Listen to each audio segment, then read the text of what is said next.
Hello everyone, welcome again on your YouTube channel Streaming Physics.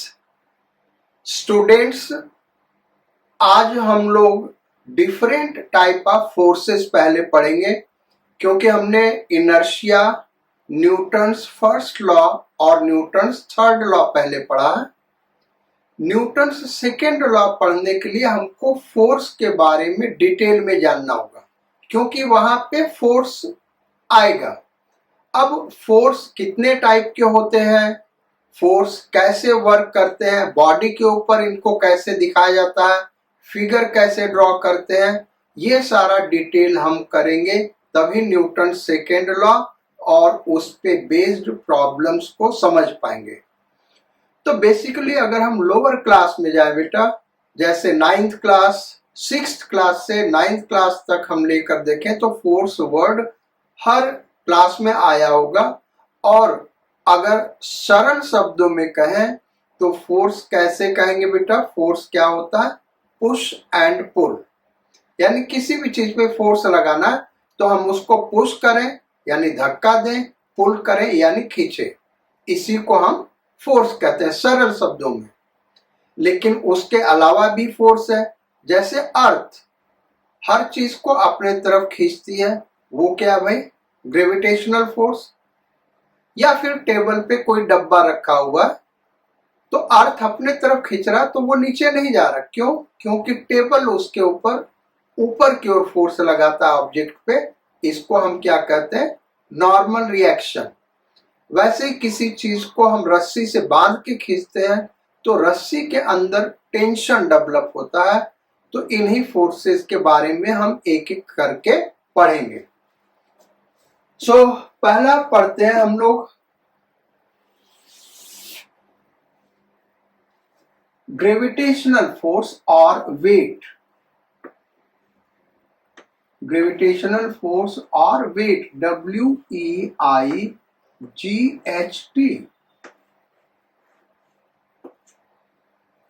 Wait के लिए अगर हम फार्मूला देखें बेटा तो मास के टर्म में क्या, W is equal to mg। यानी हम अर्थ सरफेस के नजदीक अगर खड़े हैं तो किसी भी बॉडी पे जो फोर्स अर्थ अप्लाई करता है उसी को हम वेट कहते हैं। और वेट के लिए formula mass into acceleration due to gravity. अब एक्सेलरेशन ड्यू टू ग्रेविटी क्या, तो ये हम लोग ग्रेविटेशन के चैप्टर में पढ़ेंगे।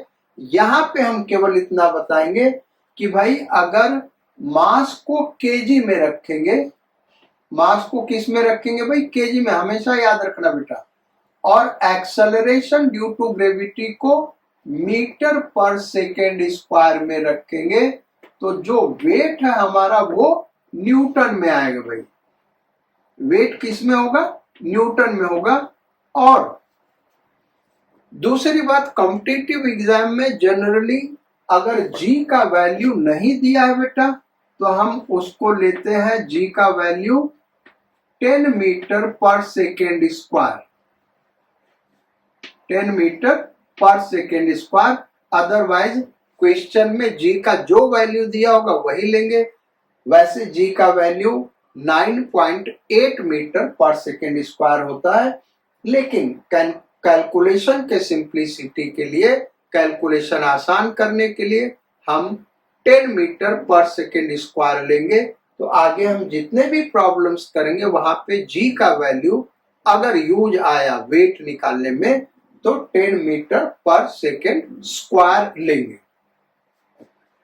अब वेट किस डायरेक्शन में लगता है ये हमको देखना है। फार्मूला तो हो गया W इक्वल टू mg, इसका डायरेक्शन क्या बेटा, तो it acts in vertically downward direction.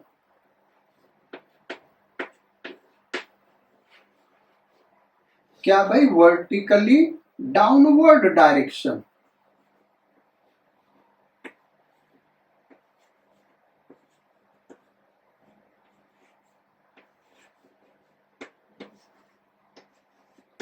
Vertically downward direction में वर्क करता है बेटा।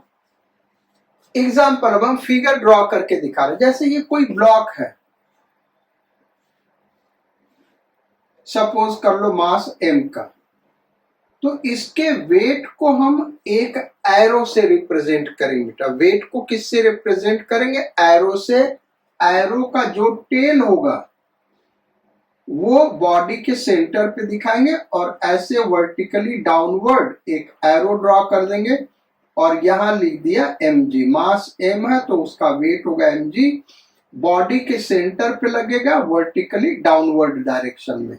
तो ये जो mg लग रहा है बेटा, ये इस बॉडी पे लग रहा है डाउनवर्ड डायरेक्शन में। अब मान लो यही ब्लॉक एक रस्सी से लटकाया गया है 5 kg का। अभी हम केवल वेट को ड्रॉ करना सिखा रहे भाई। तो इसका वेट कितना होगा? 50 न्यूटन। कैसे दिखाएंगे बेटा? यहां सेंटर से एक एरो ड्रॉ कर देंगे डाउनवर्ड डायरेक्शन में 50 न्यूटन, केवल n लिख दिया। ये हो गया भाई वेट। तो वेट को इस तरीके से रिप्रेजेंट करते हैं, यानी हमेशा कहां पे दिखाते हैं? बॉडी के सेंटर पे एरो ड्रॉ करेंगे, टेल बॉडी के सेंटर पे होगा वर्टिकली डाउनवर्ड डायरेक्शन में। अब मान लो यही बॉडी एक इंक्लाइंड प्लेन पे रखा है। ये एक इंक्लाइंड प्लेन है और इस पे एक ब्लॉक हम रख दें 10 kg का। वेट किधर लग रहा होगा भाई? वर्टिकली डाउनवर्ड डायरेक्शन में। कैसे दिखाएंगे? यहां सेंटर पे टेल ड्रॉ करके एक वर्टिकली डाउनवर्ड डायरेक्शन में एरो ड्रॉ कर देंगे और यहां लिख दिया 100 न्यूटन। ये इसका वेट हो गया बेटा। तो ये समझ में आया वेट क्या है? mg। बॉडी के सेंटर पे दिखाते हैं, डायरेक्शन क्या लेंगे? Vertically downward. ये नहीं यार कि ऐसे ड्रॉ कर दें। देखो बहुत सारे बच्चे क्या होते हैं, ऐसे है ब्लॉक, अच्छा यहां पे रखा है, वेट किधर दिखा दिया? ऐसे ये दिखा दिया भाई mg। mg ऐसे नहीं लगता बेटा, ये इंक्लाइंड नहीं लगेगा, ये हमेशा वर्टिकली डाउनवर्ड डायरेक्शन में mg ऐसे लगेगा। ये जो वेट का रिप्रेजेंटेशन है ये गलत है, ये करेक्ट है। अच्छा कुछ क्या करते हैं, जैसे ये बॉडी है, अब वेट यहां दिखा दे, तो वेट यहां थोड़ी ना लग रहा है यार। ये जो इसका वेट होगा mg, ये यहां सरफेस पे नहीं लग रहा, कहां पे लग रहा है? बॉडी के सेंटर पे। ऐसे दिखाएंगे ये लोग, तो ये करेक्ट मेथड है बेटा। तो ये हो गया वेट। दूसरा फोर्स जो हमारे इस चैप्टर में आएगा जिसको हमको दिखाना होगा वो है टेंशन।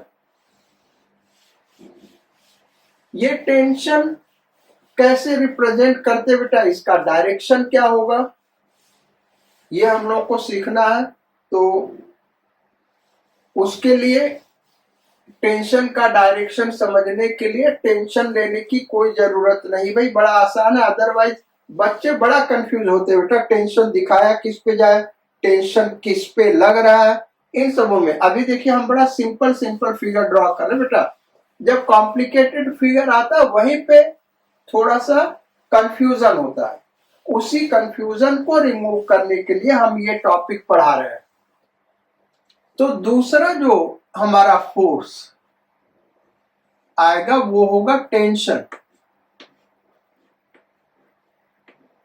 अब टेंशन का क्या डायरेक्शन है ये हमको दिखाना है बेटा। तो टेंशन कहां पे डेवलप होगा? स्ट्रिंग पे, रस्सी में, या प्लास्टिक का कोई रबर बैंड है उसमें टेंशन डेवलप होगा, या आप मेटल वायर ले लें उसमें टेंशन डेवलप होगा।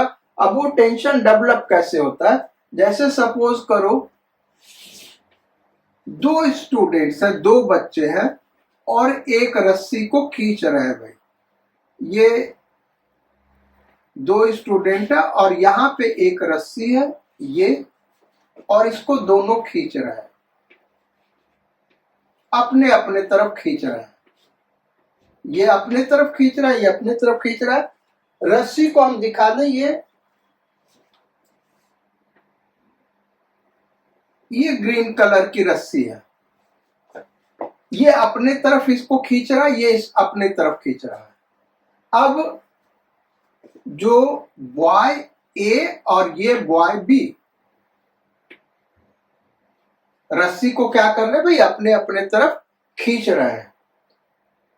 तो अब इस बॉय ए पे अगर पूछा जाए कि बॉय बी किधर फोर्स लगा रहा है, तो वो अपने तरफ खींच रहा है, यानी इस पे फोर्स किधर लग रहा होगा बेटा, ए के ऊपर इधर फोर्स लग रहा होगा। यार तुम ऐसे फील करो ना कि अगर ये कमजोर हो गया, कमजोर है बच्चा, तो किधर खींच के जाएगा, उधर जाएगा। यानी ये जो रस्सी है इस बॉय को किधर खींच रही, अपने तरफ। तो इस बॉय के ऊपर किधर फोर्स लग रहा है उसको दिखाने के लिए बॉय के ऊपर, क्योंकि हाथ से पकड़ा, वहां पे टेल बनाएगा और रस्सी के तरफ एरो मार्क कर दिया। टेंशन को कैपिटल टी से रिप्रेजेंट करते हैं, तो ये टी लगा। अच्छा, ये वाला लड़का ए बी पे किधर फोर्स लगा रहा है, तो बी पे जो फोर्स लग रहा होगा बेटा, अगर बी कमजोर है तो बी किधर खींच के जाएगा, इधर जाएगा। यानी बी पे किधर टेंशन लगेगा, इधर लगेगा। तो न्यूटन्स थर्ड लॉ तो फॉलो होगा भाई। ए जितना फोर्स बी पे लगा रहा, बी भी उतना ही फोर्स ए पे लगा रहा। दोनों एक दूसरे को अपने अपने तरफ खींच रहे हैं। दोनों फोर्स, दोनों tension equal in magnitude, opposite in direction, और दो डिफरेंट बॉडी पे लग रहे हैं। ये वाला टेंशन किस पे लग रहा है बेटा, तो इसका टेल कहाँ है, यहाँ पे, यानी ये ए पे लग रहा है। और ये वाला टेंशन किस पे लग रहा है भाई, तो इस एरो का टेल यहाँ पे, यानी बी पे लग रहा है। टेंशन का डायरेक्शन क्या होता है बेटा, ये जो हम लिखा रहे बेटा, ये सब लिखते जाना है, नहीं तो बाद में कंफ्यूजन होगा, फिर समझ में नहीं आएगा, फिर आपको लेक्चर ये दोबारा देखना पड़ेगा। तो टेंशन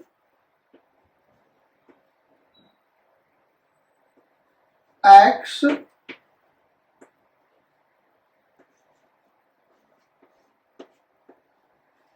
along the string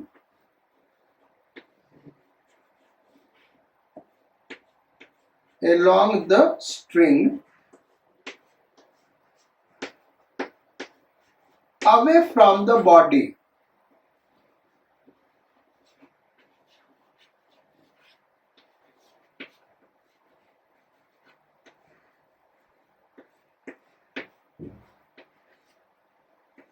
यानी जिस बॉडी पे हमको टेंशन के वजह से फोर्स निकालना बेटा, उस बॉडी से अवे लगेगा, उस बॉडी से दूर की तरफ लगेगा। लेकिन दूर की तरफ तो बहुत सारे डायरेक्शन हो सकते हैं। किधर लगेगा, स्ट्रिंग के एलोंग, रस्सी के एलोंग, रस्सी के पैरेलल लगेगा।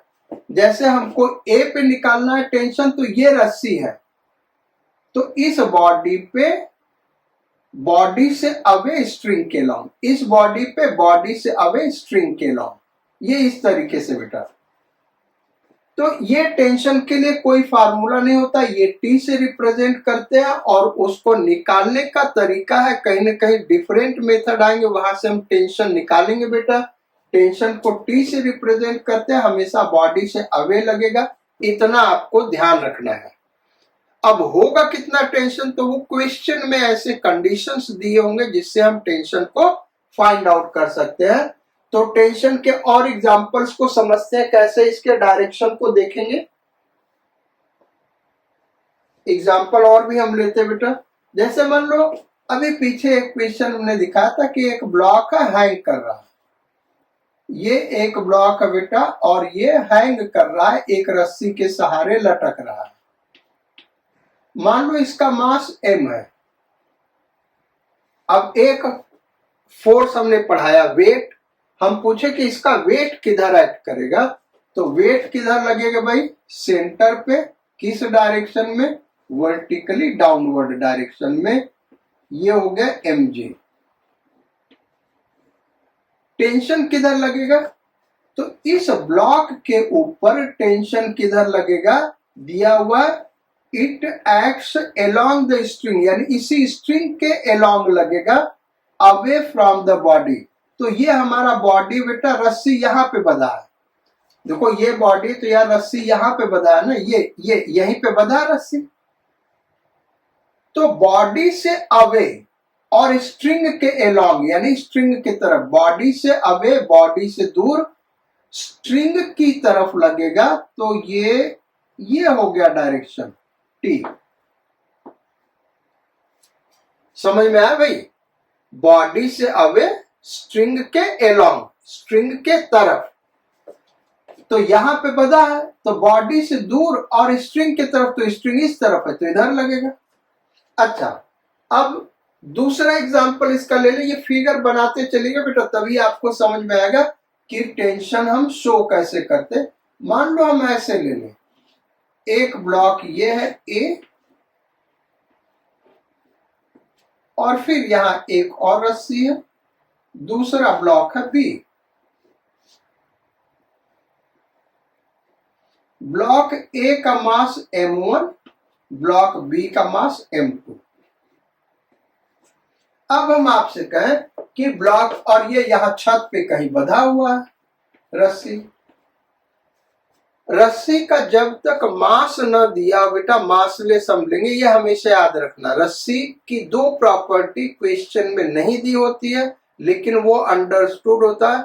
String is massless and inextensible. Inextensible यानी उसका लेंथ नहीं बढ़ेगा, उसको खींचने पे उसका लेंथ क्या होगा, नहीं बढ़ेगा। ये मतलब होता है इनएक्सटेंसिबल का। ये देखो लिख रहे इन एक्सटेंसिबल,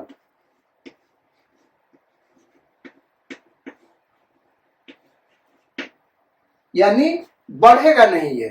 तो ये दो प्रॉपर्टी क्वेश्चन में नहीं दिया होता, ये अंडरस्टूड है। हाँ दिया रहेगा तो उसके अकॉर्डिंग लेंगे। तो हमेशा स्ट्रिंग को क्या लेंगे बेटा, मासलेस एंड इनएक्सटेंसिबल। तो ये दो स्ट्रिंग है, एक स्ट्रिंग ये ब्लॉक ए मास m1 का इससे बांध दिया, फिर m1 ब्लॉक से एक रस्सी बंधी है, एक स्ट्रिंग बंधा है, और उससे दूसरे एंड पे फिर ब्लॉक बी बांध दिया जिसका मास m2 है। अब पूछा जा रहा है कि भाई ब्लॉक ए और बी पे फोर्सेस क्या क्या लग रहे हैं, दिखाइए। तो ब्लॉक बी पे वेट लगेगा वर्टिकली डाउनवर्ड, सेंटर पे यहां लगा दिया, पॉइंट मार्क किया, और यहां से एरो डाउनवर्ड डायरेक्शन में ड्रॉ कर दिया। वेट कितना हो गया m2g, ये लगेगा। और ब्लॉक बी पे टेंशन किधर लगेगा बेटा, तो रस्सी यहां पे बंधा, देखो रस्सी बंधा कहां पे, यहीं पे बंधा है ना ब्लॉक बी पे, और हमको टेंशन ब्लॉक बी पे कितना लग रहा है ये निकालना है। यानी रस्सी ब्लॉक बी को किस फोर्स से खींच रहा है, तो इस पॉइंट पे बंधा, तो यहां पे हम फोर्स टेंशन का दिखाएंगे बॉडी से अवे, अवे फ्रॉम बॉडी लिखा है ना, away from the body along the string. तो बॉडी से अवे यानी बी से अवे और स्ट्रिंग के अलोंग, स्ट्रिंग के तरफ, यानी ये हो गया। इस टेंशन को हम T2 नाम दे दें, क्योंकि टेंशन यहां भी आएगा ना यार, तो दोनों को तो T लिखेंगे नहीं, दोनों में सेम टेंशन नहीं होगा, तो एक को T1 नाम देंगे, एक को T2 नाम देंगे। तो ये T2 इधर हो गया। अच्छा, अब ब्लॉक ए का वेट कैसे दिखा भाई, सेंटर पे लगेगा, किधर, वर्टिकली डाउनवर्ड, ये वर्टिकली डाउनवर्ड हो गया m1g, ये तो इसका वेट हो गया। ब्लॉक ए पे और क्या क्या फोर्स लगेगा, तो दो रस्सी बंधी है, दो टेंशन लगाएंगे। एक तो ये वाला रस्सी टेंशन लगाएगा, तो ये वाला रस्सी कहां बंधा, ब्लॉक ए पे, यहां पे बंधा। तो ब्लॉक ए पे टेंशन दिखाना, तो ब्लॉक से अवे, बॉडी से अवे अलोंग द स्ट्रिंग, तो ये वाला स्ट्रिंग इधर है ना, तो इसके तरफ अलोंग द स्ट्रिंग और बॉडी से अवे टेंशन ये लगेगा T2। किसी भी मासलेस स्ट्रिंग में बेटा हर तरफ टेंशन सेम होता है, तो यहां पे T2 है तो यहां पे भी T2 ही होगा। हाँ मास होता तो फिर ये टेंशन के लिए सिंबल अलग अलग लेते। तो न्यूटन्स थर्ड लॉ से भी देखें तो इस स्ट्रिंग के सहारे, इस स्ट्रिंग की वजह से ब्लॉक ए ब्लॉक बी को अपने तरफ खींच रहा है T2 से, तो ब्लॉक बी ब्लॉक ए को इस रस्सी के सहारे खींच रहा है अपने तरफ T2 से। दोनों equal in magnitude, opposite in direction, और दोनों अलग अलग बॉडी पे लग रहा है, इसलिए न्यूटन्स थर्ड लॉ यहाँ फॉलो हो रहा है। लास्ट क्लास में हम लोगों ने बेटा न्यूटन्स थर्ड लॉ पढ़ा था, और न्यूटन्स थर्ड लॉ में एक्शन रिएक्शन फोर्स क्या होता है उसी को समझाने के लिए हम बता रहे हैं। इसको हम एक्शन लेंगे तो इसको रिएक्शन लेंगे। अच्छा, ये भी स्ट्रिंग बंधा है ब्लॉक ए से, तो ये किधर टेंशन लगा रहा होगा, तो ये बंधा यहाँ पे है, तो टेंशन का जो टेल होगा यहाँ पे होगा, और बॉडी से अवे यानी ए से अवे, और किधर स्ट्रिंग के तरफ, तो ये वाला स्ट्रिंग इधर है तो इसके तरफ होगा। इसको नाम हमने दे दिया T1। ये टेंशन का डायरेक्शन होगा। तो इस तरीके से टेंशन हम दिखाते हैं बेटा। टेंशन का हम एक और एग्जांपल लेंगे और वहां पे भी समझेंगे टेंशन कैसे लग रहा है। तो सपोज कर लो हम एक इस तरीके का एग्जांपल लेते हैं बेटा। ये 3 स्ट्रिंग है, एक दूसरे से बंधा, और यहां ब्लॉक है मास m का, और ये स्ट्रिंग हॉरिजॉन्टल यहां पे बंधा हुआ है, और ये वाला स्ट्रिंग यहां पे बंधा हुआ है।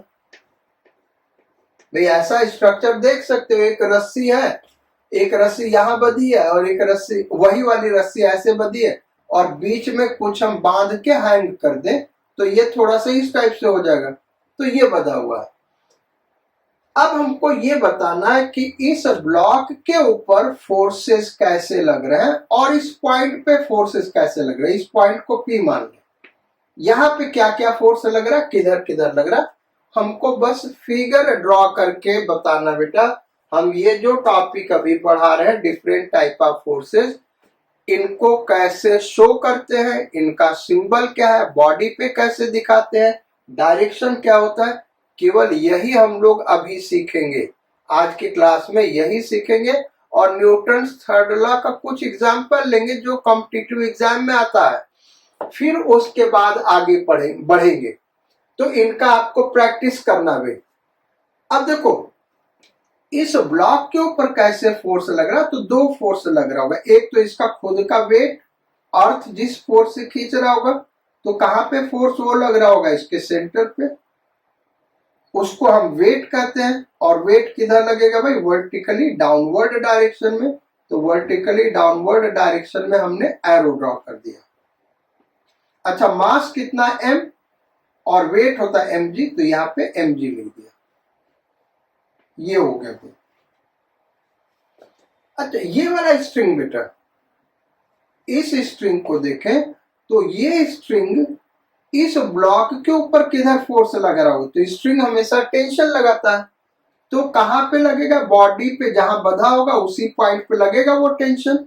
और ब्लॉक से अवे, ब्लॉक से दूर, लेकिन ब्लॉक से दूर ये भी है डायरेक्शन, ब्लॉक से दूर ये भी है, ब्लॉक से दूर ये भी है, तो हम इधर लगाए या इधर लगाए या इधर लगाए, किधर लगाए, तो away from the block along the string, यानी एलोंग द स्ट्रिंग लगाना ब्लॉक से दूर की तरफ।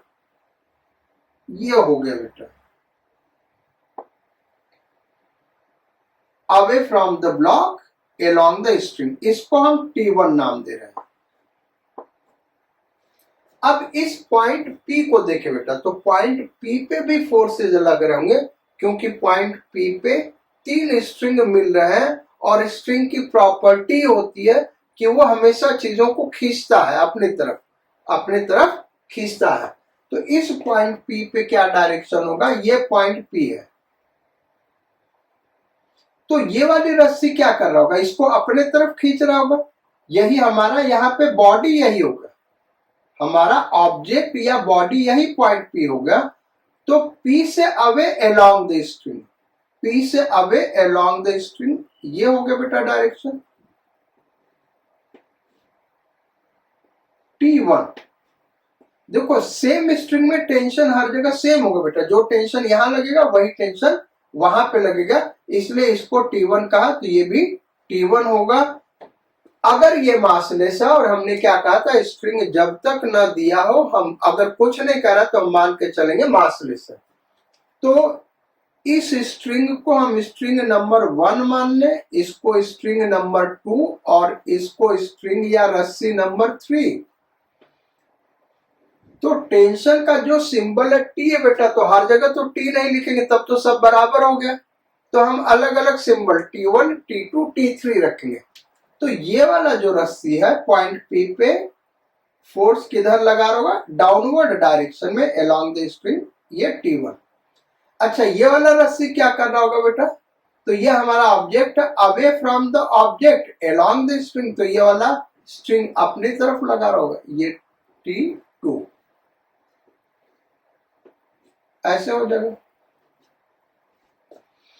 फिर ये वाला स्ट्रिंग क्या कर रहा होगा, तो ये हमारा ऑब्जेक्ट है, away from the object along the string, तो ये स्ट्रिंग किधर लगा रहा होगा, इधर लगा रहा होगा, टेंशन T3, ये इधर लगेगा बेटा। अगर ये पूछा जाता कि यहां पे रस्सी बंधा, तो इस पॉइंट पे जहां पे बंधा वहां पे टेंशन किधर लग रहा होगा, तो वो टेंशन इधर लग रहा होगा भाई। ये हमारा ऑब्जेक्ट हो गया, तो ऑब्जेक्ट से अवे और स्ट्रिंग के तरफ T3, क्योंकि सेम स्ट्रिंग में हर जगह टेंशन क्या होगा, सेम होगा, तो इधर T3 लिखा, ये भी T3 होगा। इस पॉइंट पे जहां पे बता वहां टेंशन कैसे लग रहा होगा, तो इसी को हम ऑब्जेक्ट ले लेंगे, away from the object along the string, तो ये ऐसे कर देंगे और इसको T2 लिखेंगे, क्योंकि इस स्ट्रिंग में यहां टेंशन T2 दिखा है, तो यहां भी टेंशन T2 लगेगा। अब हम पूछे बेटा कि ये वाला टेंशन किस ऑब्जेक्ट पे लग रहा, तो पॉइंट P पे लग रहा, और ये वाला टेंशन किस पे लग रहा, तो यहां पे लग रहा जहां बता। ये वाला टेंशन T1 किस पे लग रहा, पॉइंट P पे, और ये वाला टेंशन T1 किस पे लग रहा है, इस ऑब्जेक्ट पे। तो ये ध्यान रखना है, टेंशन या फोर्स किस पे लग रहा, जिस ऑब्जेक्ट पे उसका टेल होगा उसी पे लग रहा होगा। तो ये टेंशन हो गया हमारा। अब टेंशन के बाद नेक्स्ट फोर्स पे आते बेटा, third force normal reaction. Next force क्या है भाई, नॉर्मल रिएक्शन। नॉर्मल रिएक्शन का डायरेक्शन क्या होगा और कैसे दिखाएंगे, जैसे टेंशन के लिए कोई फार्मूला नहीं बेटा, वैसे ही नॉर्मल रिएक्शन के लिए कोई फार्मूला नहीं है। हाँ, कंडीशन के हिसाब से उसको निकाला जा सकता है। तो क्वेश्चन में ऐसा कुछ कंडीशन दिया होगा कि नॉर्मल रिएक्शन को हम फाइंड आउट कर सकते हैं। जनरली नॉर्मल रिएक्शन को n से रिप्रेजेंट करते हैं, और जो अच्छी बुक, हमने हमेशा कहा बेटा कि आपको अच्छी बुक ही फॉलो करना चाहिए, और अच्छी बुक इंडियन ऑथर में एक ही H.C. वर्मा, तो H.C. वर्मा ही आपको फॉलो करना है। H.C. वर्मा में नॉर्मल रिएक्शन के लिए सिंबल कैपिटल N दिया है, तो हम भी वही सिंबल फॉलो करेंगे, कैपिटल N। कॉम्पिटिटिव एग्जाम के जितने भी बुक लेंगे सब में कैपिटल N लिखा हुआ, तो हम लोग कैपिटल N से ड्रॉ करेंगे। अब अलग अलग बॉडी पे अलग अलग नॉर्मल रिएक्शन, मान लो एक ही क्वेश्चन में कई एक बॉडी है, सब पे नॉर्मल रिएक्शन दिखाना, तो क्या करेंगे, एक को N1 लिख देंगे, एक को N2 लिख देंगे, एक को N3 लिख देंगे। इस तरीके से डिफरेंट सिंबल हम दे सकते हैं। तो नॉर्मल रिएक्शन दिखाते बेटा कैसे होता है, नॉर्मल रिएक्शन का डायरेक्शन। नेक्स्ट हेडिंग भाई, थर्ड जो फोर्स हम डिस्कस करने जा रहे हैं, नॉर्मल रिएक्शन।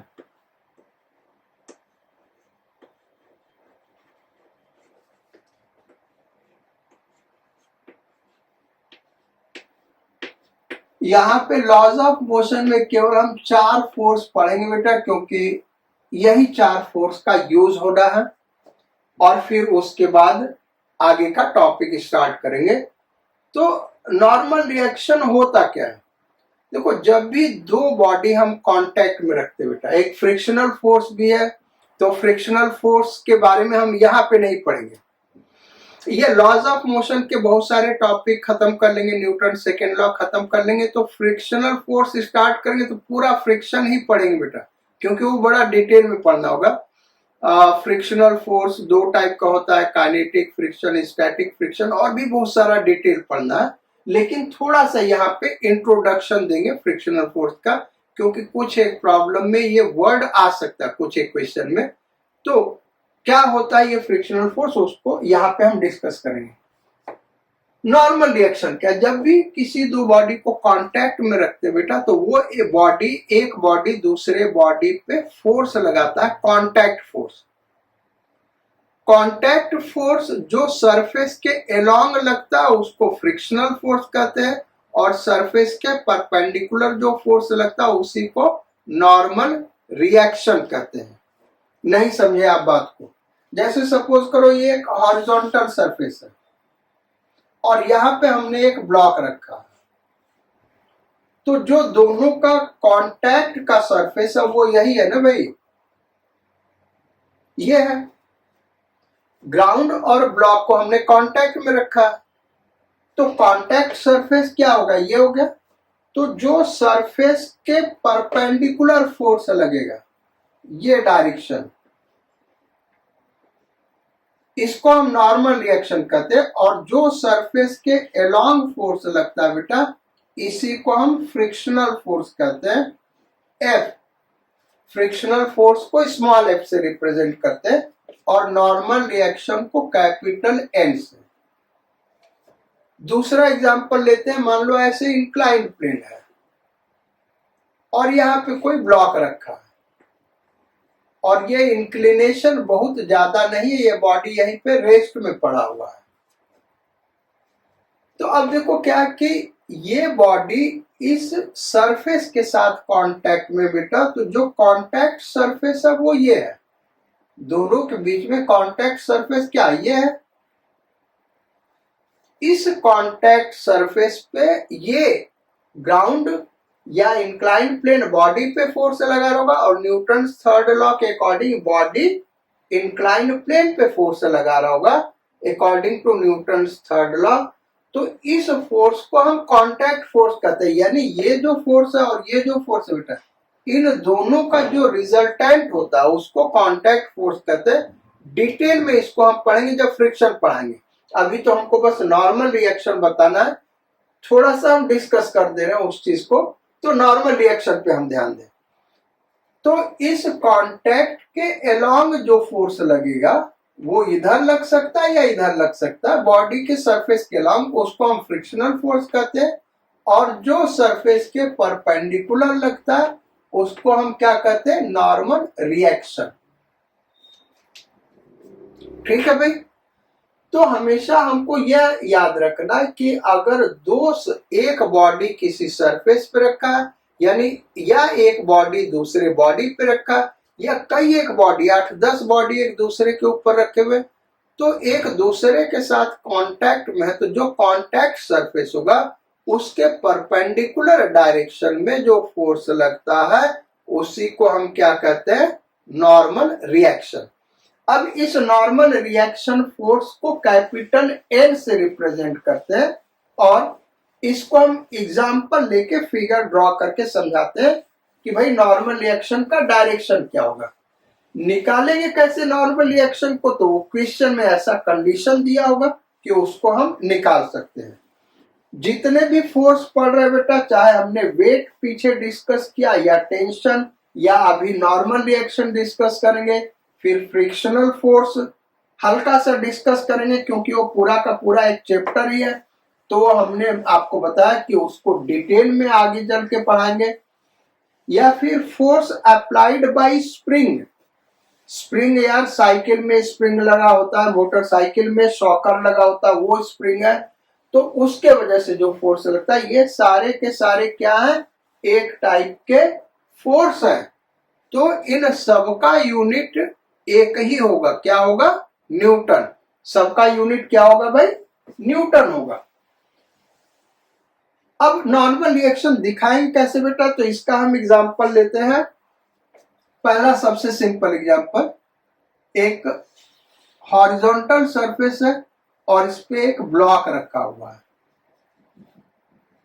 हम नॉर्मल रिएक्शन बॉडी पे दिखा रहे बेटा, ब्लॉक पे। तो इस ब्लॉक के ऊपर नॉर्मल रिएक्शन कैसे लगेगा? रूल क्या कहता है? Normal reaction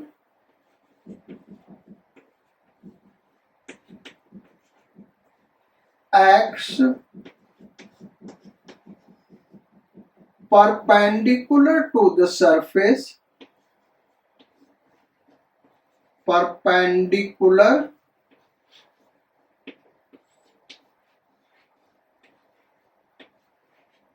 to the surface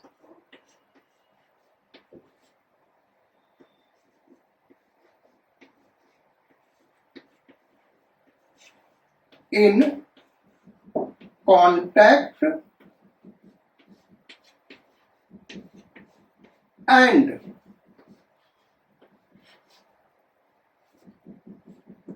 it is repulsive. It is repulsive. Repulsive कहने का मतलब क्या, वो हम समझा रहे बेटा। repulsive, it is repulsive, meaning क्या है इट इज रिपल्सिव का, यहाँ फिगर में हम समझा रहे हैं। तो ये हमारा बॉडी है बेटा और हॉरिजॉन्टल सरफेस पे रखा हुआ है। तो अब नॉर्मल रिएक्शन को दिखाएं कैसे? तो ये ग्राउंड के साथ बॉडी कांटेक्ट में हमको बताना है कि इस बॉडी पे नॉर्मल रिएक्शन किधर लग रहा है। तो normal reaction acts perpendicular to the surface in contact. ये सरफेस है, इसके कांटेक्ट में बॉडी रखा है, यानी इसके परपेंडिकुलर डायरेक्शन में लगेगा। ऐसे ये लाइन ड्रॉ कर दे भाई, यही परपेंडिकुलर हो गया ना। तो परपेंडिकुलर दो डायरेक्शन हो गए बेटा, एक इधर और एक इधर। उसी को कह रहा है कि it is repulsive. It is repulsive यानी ऐसा होगा जैसे एक दूसरे से, ये फोर्स एक दूसरे से दोनों को दूर धक्का देगा। यानी ये ग्राउंड क्या करेगा, इसको दूर भेजने की कोशिश करेगा। तो इधर होगा नॉर्मल रिएक्शन का डायरेक्शन, ये होगा एन। भाई इधर दिखा देते तब क्या होता कि जैसे बॉडी को ग्राउंड अपने तरफ खींच रहा है, तो अपने तरफ नहीं खींच रहा भाई, क्या करेगा, दूर भेजने की कोशिश करेगा। रिपल्सिव है। तो ये ग्राउंड है, ये हमारा सरफेस है, इसके परपेंडिकुलर रिपल्सिव, ये डायरेक्शन हो गया।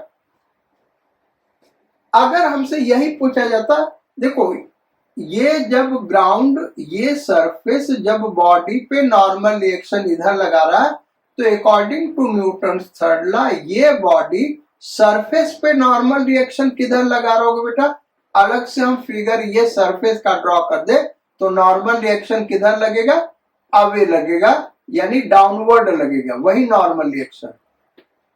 ये नॉर्मल रिएक्शन किस पे लग रहा है भाई? बॉडी पे। कौन लगा रहा है? ग्राउंड। तो ग्राउंड से अवे की तरफ लगेगा क्योंकि ग्राउंड इसको रिपेल कर रहा है। तो सरफेस के परपेंडिकुलर रिपल्सिव यानी अवे इधर जा रहा है। ऐसे ये नॉर्मल रिएक्शन किधर लग रहा है? सरफेस पे लग रहा है। कौन लगा रहा है? ये बॉडी लगा रहा है। तो बॉडी सरफेस को किधर धक्का दे रहा है? अपने से दूर की ओर। तो अपने से इससे दूर किधर होगा? नीचे की ओर। ये सरफेस है ना बेटा, तो नीचे की ओर धक्का दे रहा होगा। तो ये हो गया और ये परपेंडिकुलर होगा नॉर्मल रिएक्शन। हमेशा ध्यान रखना, जिस सरफेस के साथ कांटेक्ट बनेगा उस सरफेस के परपेंडिकुलर हमेशा नॉर्मल रिएक्शन लगता है। ये नॉर्मल रिएक्शन हमने बॉडी पे दिखाया, ये नॉर्मल रिएक्शन हमने ग्राउंड पे दिखाया। अब मान लो दो ब्लॉक ले बेटा, दूसरा एग्जांपल हम ले रहे हैं। एक ब्लॉक हमने बड़ा सा ले लिया ए, एक दूसरा ब्लॉक इस पे छोटा सा रखा हुआ बी।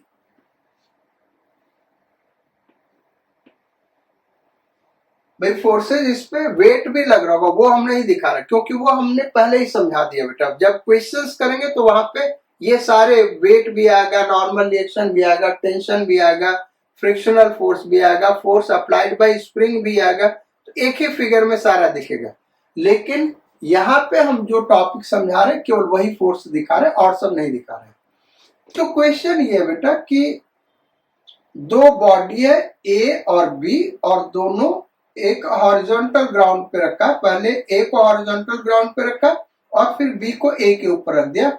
हमको ग्राउंड पे नॉर्मल रिएक्शन किधर लग रहा, ब्लॉक ए पे नॉर्मल रिएक्शन किधर लग रहा, ब्लॉक बी पे नॉर्मल रिएक्शन किधर लग रहा, ये हमको शो करना है। एक एक करके दिखाते हैं यहाँ पे। तो ये हमने बना लिया बेटा ग्राउंड, इस पे नॉर्मल रिएक्शन किधर लग रहा है, यहाँ पे हम दिखाएंगे। ये है क्या हमारा भाई, ग्राउंड।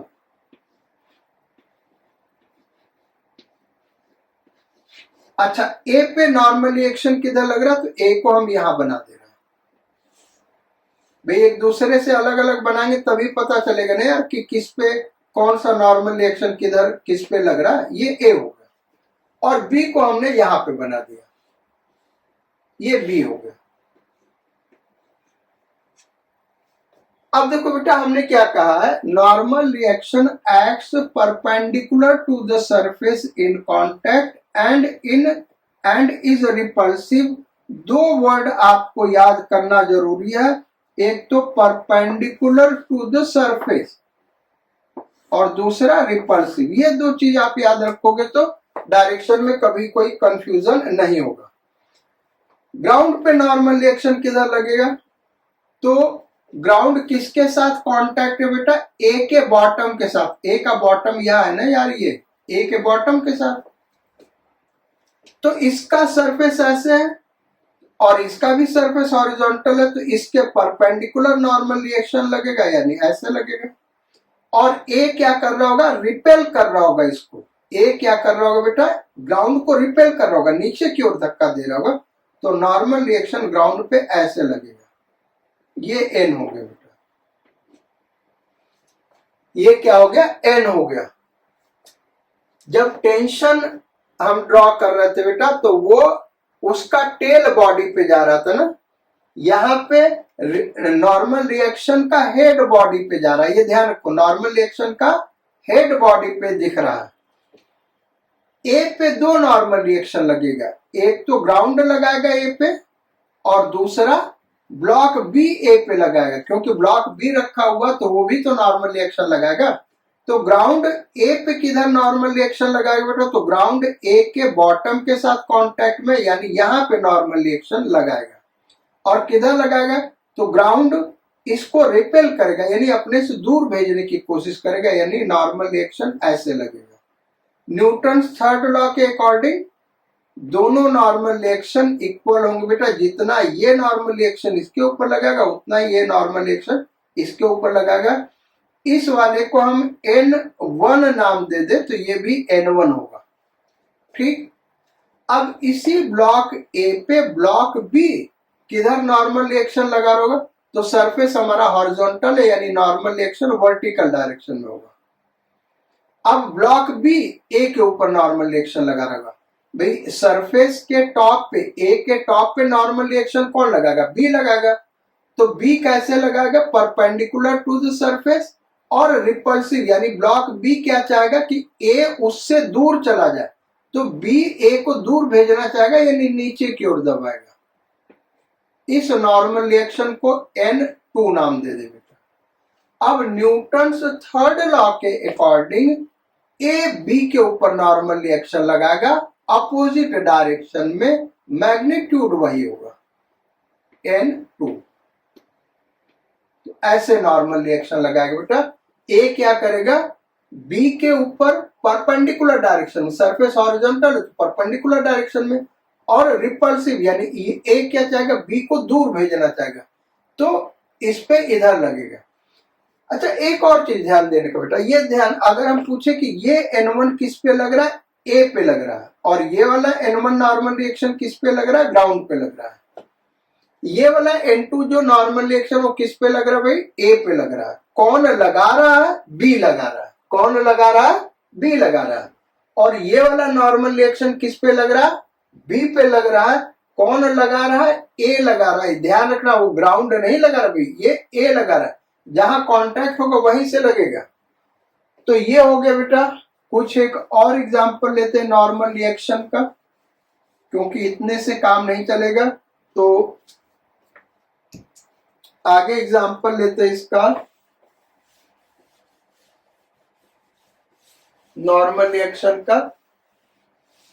जैसे इंक्लाइंड प्लेन ले लें हम, अब इंक्लाइंड प्लेन पे कोई ब्लॉक रखा है, तो अब हम सरफेस पे नहीं दिखाएंगे बेटा, केवल ब्लॉक पे ही दिखाएंगे, क्योंकि हमारा मेन काम तो ब्लॉक पे ही रहता है। फिर सरफेस पे न्यूटन्स थर्ड लॉ लगा देंगे तो उतना ही लगेगा, और उसके अपोजिट डायरेक्शन में। तो केवल ब्लॉक पे कितना नॉर्मल रिएक्शन लग रहा है वही चीजें हम डिस्कस करेंगे। तो एक इंक्लाइंड सरफेस है, वहां पे ब्लॉक रखा है, नॉर्मल रिएक्शन का डायरेक्शन दिखा रहा है। ये एक ऐसे इंक्लाइंड प्लेन होता है, थीटा इंक्लिनेशन है, यहाँ पे एक ब्लॉक रखा है। अब हमसे ये पूछा जा रहा है कि ब्लॉक पे नॉर्मल रिएक्शन किधर लग रहा है। तो इंक्लाइंड प्लेन ब्लॉक पे नॉर्मल रिएक्शन लगा रहा होगा, किधर लगा रहा होगा? तो क्या कहा भाई, जो सरफेस है उसके परपेंडिकुलर डायरेक्शन में लगेगा।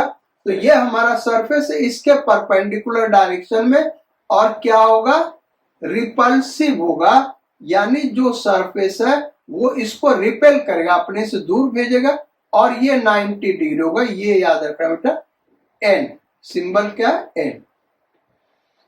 ऐसे ही मान लो हमारा इंक्लाइन प्लेन ऐसे है, ये याद रखना बेटा, नॉर्मल रिएक्शन दो सॉलिड बॉडी कांटेक्ट में होंगे तभी लगेगा, और नहीं। अब ये नहीं कि ये एक स्ट्रिंग है, एक रस्सी है, ब्लॉक को हैंग कर दिया, अब कोई कहे कि नॉर्मल रिएक्शन किधर लग रहा है, तो इसमें नॉर्मल रिएक्शन नहीं लगेगा भाई, ये ग्राउंड के साथ कांटेक्ट में है ही नहीं, तो यहाँ नॉर्मल रिएक्शन नहीं लगेगा, यहाँ टेंशन लगेगा। तो नॉर्मल रिएक्शन कांटेक्ट होगा तभी लगेगा, अदरवाइज नॉर्मल रिएक्शन नहीं लगेगा। यहां पे ब्लॉक रखा है, अब हमको बताना कि इस ब्लॉक पे नॉर्मल रिएक्शन किधर लग रहा है। ब्लॉक पे नॉर्मल रिएक्शन किधर लग रहा है? रूल क्या कहता है, सरफेस के परपेंडिकुलर और रिपल्सिव। तो सरफेस के परपेंडिकुलर ऐसे हो गए, और रिपल्सिव परपेंडिकुलर तो ये भी हो गए बेटा, लेकिन इधर होगा, क्योंकि ये सरफेस क्या कर होगा, ब्लॉक को अपने से दूर भेजना चाहता होगा, तो एन, ये नॉर्मल रिएक्शन का डायरेक्शन होगा बेटा। तो कुछ एक केसेस के जो बड़ा सिंपल है बेटा नॉर्मल रिएक्शन का, आप कह सकते हैं कि 50 क्या 70-75% क्वेश्चंस इसी से सॉल्व हो जाते हैं, इतने से ही सॉल्व हो जाते हैं। लेकिन जब आप एडवांस्ड लेवल पे जाएंगे तब नॉर्मल रिएक्शन के डायरेक्शन का थोड़ा कठिन चीज भी आपको समझना होगा, और वो क्या केसेस है वो हम समझा रहे बेटा।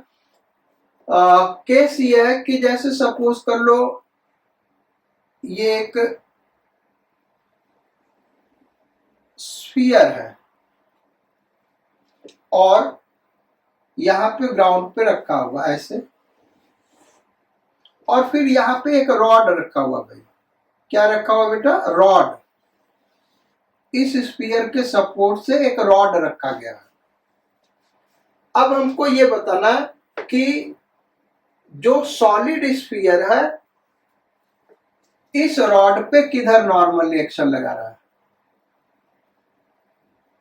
सॉलिड स्फीयर इस रॉड पे किधर नॉर्मल रिएक्शन लगा रहा है, ग्राउंड रॉड पे किधर नॉर्मल रिएक्शन लगा रहा है, यानी इस रॉड पे और इस स्फीयर पे नॉर्मल रिएक्शन कौन कौन से लग रहा है, किधर लग रहा है, ये हमको दिखाना बेटा। तो देखो यहां पे नॉर्मल रिएक्शन कैसे लगेगा, तो ये रॉड किसके कांटेक्ट में बेटा, इस सरफेस के कांटेक्ट में, तो इस सरफेस के कांटेक्ट में, तो सरफेस के परपेंडिकुलर डायरेक्शन में इधर नॉर्मल रिएक्शन लगेगा। इसको हम N1 नाम दे रहे हैं, क्या नाम दिया भाई, N1। सरफेस, ये सरफेस है, इसके परपेंडिकुलर डायरेक्शन में और रिपल्सिव लगेगा, यानी ग्राउंड रॉड को अपने से दूर भेजने की कोशिश करेगा, तो इस डायरेक्शन में नॉर्मल रिएक्शन लगेगा। अच्छा, ये जो स्फीयर है ये रॉड के साथ कांटेक्ट में, तो ये नॉर्मल रिएक्शन किधर लगा होगा, तो ये नॉर्मल रिएक्शन किधर लगाएगा बेटा, यहां पे अगर कांटेक्ट बन रहा है, यहां पे कांटेक्ट बन रहा है, तो ये सरफेस है कांटेक्ट का इसके परपेंडिकुलर डायरेक्शन में, यानी N2। भाई ये कुछ और वैल्यू हो सकता है, इसलिए हमने इसको N2 नाम दे दिया, इस डायरेक्शन में लगेगा। अब देखो एक बड़ा इंपॉर्टेंट चीज समझने का बेटा, कि यहां पे तो हमने ग्राउंड के परपेंडिकुलर दिखाया, और यहाँ पे सरफेस कौन सा लिया, रॉड वाला सरफेस लिया, उसके परपेंडिकुलर डायरेक्शन में दिखाया। ऐसा किया क्यों? भाई हम कहते हैं कि नहीं, यहाँ पे भी ले लेते रॉड के सरफेस के परपेंडिकुलर, तो रॉड का सरफेस ये है तो इसके परपेंडिकुलर लोगे, ये कुछ ऐसे आ जाएगा, इसी के पैरेलल आ जाएगा ना भाई, तो इधर क्यों नहीं लिया? उसका रीजन ये है बेटा, फिगर आप ड्रॉ कर लो, फिर इस चीज को हम डिस्कस करते हैं। यहां पे देखें तो यहाँ पे जो ग्राउंड का सरफेस है वो वेल डिफाइंड है, भाई ग्राउंड का ये सरफेस है ना। लेकिन जो रॉड का सरफेस है बेटा, यहाँ कोना जैसा बना दिया, रॉड ऐसा होगा नहीं, मैग्नीफाई करोगे तो रॉड का जो सरफेस होगा कुछ इस टाइप का होगा। ये रॉड हम दिखा रहे हैं मैग्नीफाई करके, इसको ऐसे होगा ना बेटा, रॉड इस टाइप का होगा। तो जहां पे कांटेक्ट बन रहा है वहां पे क्या होगा, रॉड परपेंडिकुलर होगा, जहां पे कर्व होगा, जहां पे ये कांटेक्ट बन रहा है ये पूरा का पूरा पोर्शन क्या होगा, कर्व होगा। तो अब जैसे इस पॉइंट पे परपेंडिकुलर ड्रॉ करोगे तो ये आएगा, इस पॉइंट पे परपेंडिकुलर इधर आएगा, इस पॉइंट पे परपेंडिकुलर इधर आएगा। तो कौन सा पॉइंट कांटेक्ट में वो हमको नहीं पता चल रहा है, वहां पे रॉड का कौन सा पॉइंट कांटेक्ट में, ये वाला कांटेक्ट में है, ये वाला या ये वाला या ये वाला या ये वाला, वो पता नहीं चल रहा। तो अब मैग्नीफाई कर दिया तो ये दिख रहा है कि ये कांटेक्ट में। तो जब परपेंडिकुलर ड्रॉ करोगे बेटा, जैसे हमने यहाँ ड्रॉ किया, तो ये जो कर्व्ड सरफेस है इसका सेंटर होगा, ये वो वहीं से पास कर रहा, तो वो रॉड के भी कांटेक्ट, जहां कांटेक्ट बन रहा वहां पे जो सरफेस है उसके परपेंडिकुलर ये N1 होगा। लेकिन इस सरफेस के परपेंडिकुलर नहीं होगा भाई, ये कांटेक्ट में थोड़ी ना यार, ये कर्व वाला पोर्शन कांटेक्ट में, तो जहां कांटेक्ट बन रहा उस सरफेस के भी वो परपेंडिकुलर है। ये चीज यहां समझना आसान है। यहाँ पे हमने क्या कहा कि रॉड का जो सरफेस है उसी के परपेंडिकुलर N2 होगा, तो ये स्फीयर का भी सरफेस है उसके भी परपेंडिकुलर है, यानी इसको पीछे बढ़ाओगे तो ये सेंटर से ही पास करेगा। किससे पास करेगा बेटा, सेंटर से पास करेगा। तो ये जो दोनों हमने नॉर्मल रिएक्शन दिखाए बेटा, वो किस पे दिखाए, रॉड पे दिखाए। अब स्फीयर पे नॉर्मल रिएक्शन दिखाते हैं और उसको हम किसी दूसरे कलर से दिखा रहे हैं। अब स्फीयर पे एक तो नॉर्मल रिएक्शन यहां पे लगेगा क्योंकि रॉड और स्फीयर कांटेक्ट में है, तो स्फीयर पे किधर लगेगा भाई, न्यूटन थर्ड लॉ के अकॉर्डिंग इधर लगेगा, और मैग्नीट्यूड उतना ही होगा, N2 इसको नाम देंगे, N2। ये नॉर्मल रिएक्शन कौन लगा रहा है भाई, रॉड, किस पे, स्फीयर पे।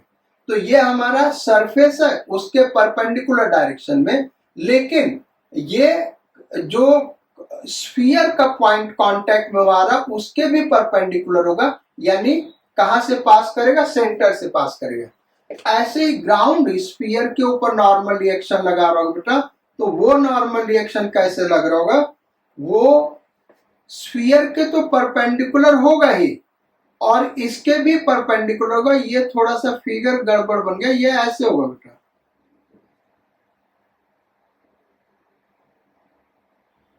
ये हो जाएगा। तो थोड़ा सा ये फिगर सही कर ले, ये लो भाई। तो ग्राउंड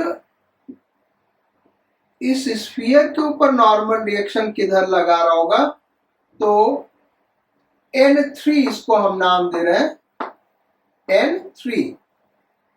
वो इस ग्राउंड के परपेंडिकुलर तो होगा ही, स्फीयर का जो कांटेक्ट पॉइंट है उसके भी परपेंडिकुलर होगा, और उसके परपेंडिकुलर होने का मतलब स्फीयर के सेंटर से पास करेगा। तो ये थोड़ा सा टिपिकल चीज है बेटा, क्योंकि ये एडवांस्ड लेवल की चीजें हैं। तो अगर एडवांस के लिए तैयारी कर रहे हो तो ये चीज समझना जरूरी है। ऐसे ही और एग्जाम्पल ले, स्फीयर का ही और एग्जांपल लेते हैं, क्योंकि वहां जहां पे कर्व सरफेस आएगा बेटा दिक्कत वहीं पे होता है, बाकी जगह दिक्कत नहीं होगा, कर्व सरफेस में ही दिक्कत होता है। जैसे सपोज कर लो ये दो इंक्लाइन सरफेस है, ऐसे रख लें, दो स्फीयर ले लें और दो इंक्लाइन सरफेस के बीच में रखा गया, एक स्फीयर ये भाई और एक स्फीयर और हम ड्रॉ कर दें।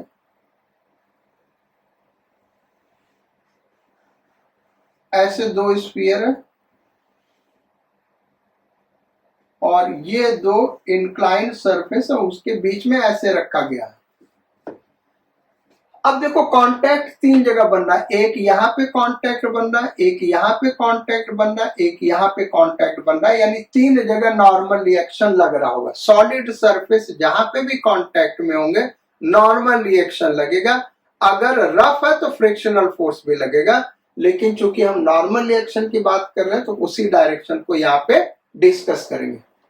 क्वेश्चन यह है कि इस स्फीयर के ऊपर स्फीयर ए और स्फीयर बी पे जो नॉर्मल रिएक्शन लग रहे हैं उनका डायरेक्शन हमको शो करना है।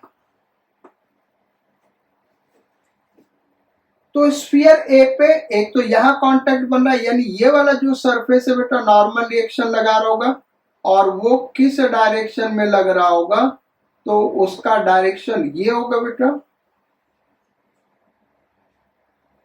N1, इसको हम नाम दे रहे हैं। ये N1 किस पे लग रहा है, स्फीयर ए पे। कौन लगा रहा है, ये वाला इंक्लाइन सरफेस लगा रहा है, तो ये 90 डिग्री पे होगा, perpendicular to the surface and repulsive, यानी ये सरफेस क्या चाहेगा, इसको दूर भेजना चाहेगा। अच्छा, जो स्फीयर का ये कांटेक्ट पॉइंट है बेटा उसके भी परपेंडिकुलर होगा, यानी ये सेंटर से पास करेगा, यहां सेंटर स्फीयर का उससे भी पास करेगा। यहां पे देखें, यहां पे सेंटर ऐसे ले लेते हैं, फिगर परफेक्ट नहीं बना तो थोड़ा सा दिक्कत होगा बेटा। तो यहां पे कैसे होगा, तो ये वाला सरफेस जो है ये इस स्फीयर के ऊपर नॉर्मल रिएक्शन लगाएगा। कैसे लगाएगा, परपेंडिकुलर टू द सरफेस। तो परपेंडिकुलर टू द सरफेस ये ऐसे हमने ड्रॉ कर दिया बेटा, इसको हम नाम दे दे N2। क्या नाम दे दिया भाई, N2। N2 कौन लगा रहा है, ये वाला सरफेस लगा रहा, तो सरफेस के परपेंडिकुलर। अच्छा, ये जो लाइन होगा रेडियल डायरेक्शन में, रेडियस के डायरेक्शन में होगा, यानी सॉलिड स्फीयर के सेंटर से भी पास करेगा। तो यहां पे सेंटर मान ले, इस तरीके से सेंटर से पास कर रहा है। अब ये एक दूसरे के ऊपर नॉर्मल रिएक्शन लगा रहा होगा, स्फीयर ए स्फीयर बी पे लगा रहा होगा और स्फीयर बी स्फीयर ए पे। तो स्फीयर बी स्फीयर ए पे किधर लगा रहा होगा बेटा, ये वाला स्फीयर बी है, स्फीयर ए पे किधर लगा रहा होगा, परपेंडिकुलर टू द सरफेस। तो ये कर्व सरफेस यार, तो परपेंडिकुलर ड्रॉ करना मुश्किल है, यहाँ फ्लैट सरफेस में तो परपेंडिकुलर ड्रॉ कर लिया, लेकिन ये हम जानते हैं कि सर्कुलर सरफेस होता है तो परपेंडिकुलर हमेशा सेंटर से पास करता है। तो इस तीनों को ज्वाइन करने वाला एक लाइन ड्रॉ कर दे बेटा ऐसे। तो जो बी है वो ए पे नॉर्मल रिएक्शन इधर लगाएगा, सेंटर से ये पास करेगा भाई। ये नॉर्मल रिएक्शन किस पे लग रहा है बेटा, ए पे लग रहा है। कौन लगा रहा है, बी पे, बी लगा रहा है। और according to Newton's third law A B पे नॉर्मल रिएक्शन किधर लगाएगा, परपेंडिकुलर टू द सरफेस, यानी सेंटर से ही पास करेगा, एंड अवे रिपल्सिव, यानी ए बी को दूर भेजना चाहेगा। तो अगर इसको हम N3 नाम दे दे, N3 नाम दे दे, तो ये भी क्या होगा, N3 होगा, N3। तो ये वाला N3 ए पे लग रहा है, कौन लगा रहा है, बी लगा रहा है। ये वाला N3 बी पे लग रहा है, कौन लगा रहा है, ए लगा रहा है। ये सब जो हम बोल रहे बेटा इसको नोट करना, बाद में भूल जाएगा। हर चीज किस पे लग रहा है, कौन लगा रहा है, ये चीज पता होना चाहिए। ये हो गया नॉर्मल रिएक्शन का डायरेक्शन। और भी केसेस देखते बेटा, चूंकि नॉर्मल रिएक्शन कठिन है तो और भी केसेस देखते हैं, क्योंकि आगे कभी भी कहीं क्वेश्चन आएगा और नॉर्मल रिएक्शन का डायरेक्शन नहीं समझ में आएगा तो फिर से इस वाले लेक्चर को देखना और यहां से कंपेयर करोगे, बड़े आसानी से आपको समझ में आ जाएगा। तो नेक्स्ट एग्जाम्पल हम लेते हैं। ये एक वर्टिकल वॉल है और ये हॉरिजॉन्टल फ्लोर है। क्या भाई, ये वर्टिकल वॉल है और ये हॉरिजॉन्टल फ्लोर है और इन दोनों के बीच में एक रॉड रखा हुआ भाई, ये रॉड रखा हुआ है। अब हमको बताना इस रॉड के ऊपर वॉल किधर नॉर्मल रिएक्शन लगा रहा और ये फ्लोर किधर नॉर्मल रिएक्शन लगा रहा है। तो वॉल किधर नॉर्मल रिएक्शन लगाएगा बेटा, इधर लगाएगा। N1 हमने इसको नाम दे दिया, परपेंडिकुलर होगा। देखो किधर लगेगा, ये सरफेस वर्टिकल है तो इसके परपेंडिकुलर लाइन ड्रॉ कर दिया, इधर भी हो सकता है इधर भी हो सकता है, लेकिन ये वॉल क्या करेगा, रॉड को रिपेल करेगा तो इस डायरेक्शन में होगा। इस पे देखो नॉर्मल रिएक्शन, ये जो फ्लोर है रॉड पे नॉर्मल रिएक्शन किधर लगाएगा, तो perpendicular to the surface and repulsive. ये N2 ये हो गया बेटा। अब सरफेस हमने ये वाला क्यों लिया, इसका सरफेस क्यों नहीं लिया, या इस केस में ये वाला सरफेस क्यों लिया, इसका सरफेस क्यों नहीं लिया। उसका रीजन बेटा, रॉड जहां पे कांटेक्ट बना रहा होगा वहां पे सरफेस ऐसा नहीं होगा, वो कर्व्ड होगा। तो कर्व का कौन सा पॉइंट कांटेक्ट में है ये हम डिफाइन नहीं कर सकते, लेकिन इसमें तो यार इधर भी वर्टिकल इधर भी वर्टिकल इधर भी हर जगह वर्टिकल है ना, तो इसमें इसका सरफेस वेल डिफाइंड है कांटेक्ट पॉइंट पे, इसलिए इधर लिया। इसका सरफेस वेल डिफाइंड है कांटेक्ट पॉइंट पे, इसलिए हमने इस सरफेस के परपेंडिकुलर लिया। लेकिन रॉड का सरफेस बेटा वो कांटेक्ट पे वेल डिफाइंड नहीं है। हम कहना क्या चाहते हैं वो आपको दिखा रहे हैं। देखो रॉड होगा तो रॉड एकदम जैसा दिखा है वैसा तो होगा नहीं बेटा, रॉड कुछ इस टाइप का होगा ना।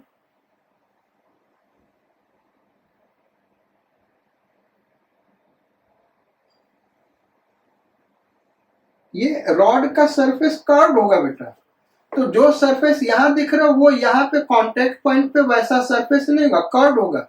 जो सरफेस यहां दिख रहा है वैसा यहाँ पे नहीं होगा, कर्व होगा। तो इसका सरफेस वेल डिफाइंड नहीं है, इसलिए इसके परपेंडिकुलर नहीं ले रहा है, और इसका तो सरफेस वेल डिफाइंड है तो इसके परपेंडिकुलर ले लिया। ये जो पॉइंट कांटेक्ट में बना रहा रॉड उस वहां पे जो कर्व होगा उसके परपेंडिकुलर है, ये इसके परपेंडिकुलर नहीं है। ऐसे यहां पे ये डायरेक्शन होगा तो ये इसके परपेंडिकुलर है, जो कर्व सरफेस है उसके भी परपेंडिकुलर जो कांटेक्ट में बन रहा होगा, लेकिन ये तो कांटेक्ट में नहीं है तो आप ये नहीं कर सकते कि इसके परपेंडिकुलर लेंगे, जहां पे कांटेक्ट बन रहा होगा उसके परपेंडिकुलर लेंगे। ये हो गया भाई नॉर्मल रिएक्शन का डायरेक्शन। तो अब ये चीजें हो गई बेटा, एक आध और अगर डिस्कस करना, देखो नॉर्मल रिएक्शन का हमेशा ध्यान रखो सरफेस के परपेंडिकुलर होना चाहिए। जैसे एक हॉलो स्फीयर ले लो, ये एक हॉलो स्फीयर है भाई। अब इसके अंदर मान लो एक बॉल हमने छोड़ दिया, तो बॉल जब छोड़ोगे बेटा तो वो लुढ़कते लुढ़कते यहां तक आएगा। तो बॉल जब यहाँ पे है, बॉल जब यहाँ पे तब नॉर्मल रिएक्शन का डायरेक्शन क्या इस बॉल पे बताना है, और बॉल हमने यहां से छोड़ा तो यहाँ पे जब होगा तब नॉर्मल रिएक्शन का डायरेक्शन क्या है। बॉल जब यहाँ पे है तो नॉर्मल रिएक्शन का डायरेक्शन क्या है ये हमको बताना है। तो जब यहाँ पे बॉल होगा बेटा तो ये जो कर्व सरफेस है इसके परपेंडिकुलर होगा, और इसके परपेंडिकुलर हमेशा कहां से पास करेगा, सेंटर से पास करेगा स्फीयर के। तो यहाँ पे नॉर्मल रिएक्शन का डायरेक्शन ये होगा, इस बॉल के ऊपर बता रहे, इस बॉल पे नॉर्मल रिएक्शन का डायरेक्शन ये होगा। यहाँ पे क्या होगा भाई, इसी सेंटर से पास करेगा यहां पे नॉर्मल रिएक्शन का डायरेक्शन ये होगा, और यहां पे क्या होगा बेटा, तो ऐसे इसको ज्वाइन कर दो कांटेक्ट पॉइंट को, यहां पे नॉर्मल रिएक्शन का डायरेक्शन ये होगा। तो सिंपल चीज है भाई, स्फीयर का केस होगा तो उसके सेंटर से पास करेगा, अदरवाइज फ्लैट सरफेस है तो इस तरीके से हो जाएगा। और भी एक केस, लास्ट केस डिस्कस करते बेटा नॉर्मल रिएक्शन का। मान लो ऐसे हम ले ले, ये एक हॉलो स्फीयर है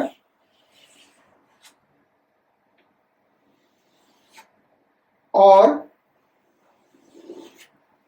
इसमें एक रॉड रखा हुआ है, इसके अंदर एक रॉड, यार एक कटोरी रख लो, कटोरी में चम्मच रख दो, बस वैसे ही है, ये एक रॉड है, ऐसे बैलेंस करके रखा गया बेटा। कटोरी है, कटोरी में चम्मच रखा हुआ, पूरा चम्मच का हम शेप नहीं बना रहे, बनाना चाहे तो इधर बना भी देंगे, लेकिन यहां पे हम रॉड बना रहे हैं। अब हमको बताना कि इस रॉड के ऊपर नॉर्मल रिएक्शन कैसे लग रहा। तो दो कांटेक्ट पॉइंट है, एक यहाँ पे, एक यहाँ पे। यहाँ पे जब रॉड के ऊपर नॉर्मल रिएक्शन दिखाएंगे बेटा, तो ये रॉड के ऊपर जो नॉर्मल रिएक्शन होगा इसके सेंटर से पास करेगा, क्योंकि ये स्फेरिकल सरफेस है, तो इस पे कहीं भी नॉर्मल ड्रॉ करोगे तो कहां से पास करेगा, इसके सेंटर से पास करेगा। ये होगा नॉर्मल रिएक्शन का डायरेक्शन, स्फीयर के सेंटर से पास करेगा। लेकिन यहां पे नॉर्मल रिएक्शन का डायरेक्शन क्या होगा, तो यहां पे बेटा रॉड के परपेंडिकुलर हम ड्रॉ करेंगे, ये नॉर्मल रिएक्शन का डायरेक्शन होगा, N2। नॉर्मल रिएक्शन का ये डायरेक्शन होगा, इस रॉड के परपेंडिकुलर ड्रॉ किया।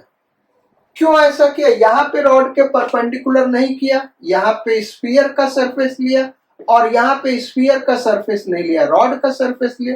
रीजन बड़ा सिंपल है भाई, यहां पे रॉड का कॉर्नर है बेटा, कॉर्नर का सरफेस डिफाइंड नहीं है, वेल डिफाइंड नहीं है, वो कर्व्ड होगा, इसलिए हमने स्फीयर का सरफेस लिया। और यहां पे जब जाओगे तो रॉड का सरफेस वेल डिफाइंड है, कोना तो यहां पे है, ये सरफेस वेल डिफाइंड है, लेकिन ये जो हेमिस्फीयर है उसका ये किनारा बेटा एज है, और एज का सरफेस वेल डिफाइंड नहीं होगा। ये जो कटोरी हम बना रहे हैं, एक कटोरी अगर हम यहाँ पे बनाएं तो इसका ये वाला सरफेस तो वेल डिफाइंड है, लेकिन ये वाला सरफेस वेल डिफाइंड नहीं बेटा। इसको मैग्नीफाई करके देखोगे तो ये वैसा नहीं दिखेगा जैसा यहाँ पे दिख रहा। इसको अगर हम ऐसे दिखा तो कुछ इस टाइप का होगा, जो किनारा होगा ऊपर वाला वो तो ऐसा होगा ना भाई, वो कैसा होगा, ऐसा होगा। तो हर जगह नॉर्मल ड्रॉ करना मुश्किल, ये डिफाइंड ही नहीं सरफेस। यहाँ पे नॉर्मल देखोगे तो इधर आएगा, आपको लग रहा होगा कि इसका नॉर्मल इधर आएगा, ऐसा नहीं, वो यहाँ वाला नॉर्मल आएगा बेटा, क्योंकि यहाँ पे सेंटर हम माने तो ये ऐसे होगा। यहाँ पे नॉर्मल किधर जाएगा, इधर जाएगा, यहाँ पे नॉर्मल किधर जाएगा, इधर जाएगा, यहाँ पे नॉर्मल किधर जाएगा, इधर जाएगा। तो अब हमको तो पता नहीं ना कि ये रॉड कहाँ पे कांटेक्ट बना रहा है, यहाँ पे कांटेक्ट बना रहा है या यहाँ पे या यहाँ पे या यहाँ पे, हमको पता ही नहीं है। अगर रॉड यहाँ पे कांटेक्ट बना रहा हो तो नॉर्मल का ये डायरेक्शन होगा, रॉड अगर यहाँ पे कांटेक्ट बना रहा होगा, इस पॉइंट पे कांटेक्ट बना रहा होगा, रॉड को ऐसे रख दे तो नॉर्मल का डायरेक्शन फिर क्या हो जाएगा, ये इस तरीके से हो जाएगा। यहाँ पे जो नॉर्मल का डायरेक्शन होगा वो होगा। तो रॉड के ऊपर रॉड कहाँ पे कांटेक्ट बना रहा है वो डिपेंड करेगा, वो कर्व सरफेस का हमको पता नहीं है कॉर्नर पे, लेकिन रॉड के परपेंडिकुलर हम ड्रॉ कर सकते लाइन, क्योंकि ये रॉड का सरफेस वेल डिफाइंड है, इसलिए हमने यहाँ पे रॉड के परपेंडिकुलर लिया और यहाँ पे हेमिस्फीयर के परपेंडिकुलर लिया। तो ये बेटा आज ये तीन फोर्सेस हमने डिस्कस किया, एक ग्रेविटेशनल फोर्स, दूसरा टेंशन, और तीसरा नॉर्मल रिएक्शन, जो सबसे लेंदी, सबसे ज्यादा टाइम लिया क्योंकि ये सबसे कठिन है। बाद में नॉर्मल रिएक्शन जितना भी हमने डिस्कस किया वो सब आईआईटी एडवांस्ड लेवल के लिए है, और मेंस लेवल में भी ऐसे क्वेश्चन है। मेडिकल में ये डायरेक्शन केवल पूछ सकता है, तो उनके लिए भी ये कॉन्सेप्ट है, तो ये इंपॉर्टेंट है। अब दो फोर्स बचा हमारा, एक फोर्स अप्लाइड बाय स्प्रिंग और दूसरा फ्रिक्शनल फोर्स का डायरेक्शन, केवल डायरेक्शन यानी इंट्रोडक्शन की हम बात करेंगे, बाकी तो फ्रिक्शनल फोर्स डिटेल में हम अलग से पूरा चैप्टर ही पढ़ेंगे, इसी लॉज ऑफ मोशन का एक पार्ट में। तो आप इन चीजों को रिवाइज करिए। अगेन हम लोग नेक्स्ट क्लास में मिलते हैं। Thank you for your attention in the class and be present in the next class. Sayonara, godspeed and bon voyage. Take care of your self.